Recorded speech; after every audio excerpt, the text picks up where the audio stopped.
All right, I am Tim Dowd. We are here at the New York Comic Con. I'm here with Michael Bitts of the Comic Book Project. Michael, tell me a little about the project. Well, the Comic Book Project is celebrating its 10th anniversary this year. 10 years of young people in New York and now around the country and around the world writing, designing, creating, and publishing original comic books. And it has been a journey of creative learning and one where we're really trying to promote the connection between creative skills and literacy skills. And that's what it's all about. Now, 10 years ago, what was the impetus that created this project for you? Well, I was working as a teacher and I had a lot of students here in New York City who were just not excited about reading or writing. And I have been searching for ways to get that spark of kids just jumping into something and saying, oh, I like this, I want to do this. And obviously, when you think about a comic book, the connection between the words and the pictures, it's a natural wedding.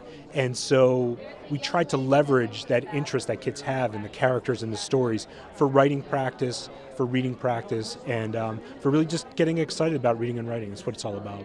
Now, you mentioned before that this is all about kids creating comics. What do you feel the advantages of them creating it as opposed to maybe just reading it? That has really been the mission, is for kids to create comics, because when kids create their own comic, the characters, the storyline, the panels, the outlines, the penciling, there is so much literacy skill building that goes on in that. It's thinking about the punctuation, it's thinking about the grammar, the sentence structure. And what we learned is that, if you talk about those things in the context of a workbook page, kids don't care. But if you talk about it in the context of their own original comic book, they want to get the punctuation right. They want to get the spelling right because it's there. It's going to be published, it's going to be seen by people around the world, and it becomes important to them. And that's what the key is for literacy. Now, you say it's work is published, seen around the world. How is this work distributed?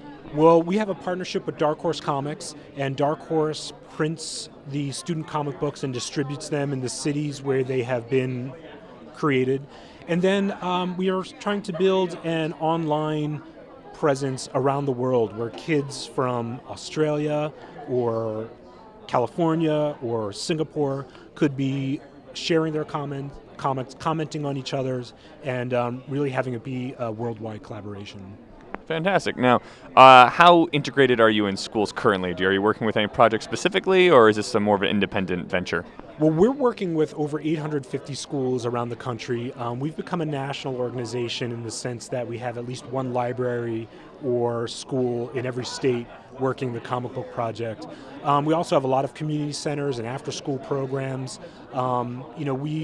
Our philosophy of curriculum is really, to establish a model and then share it with as many people as possible to move them forward in helping kids grow and be successful academically.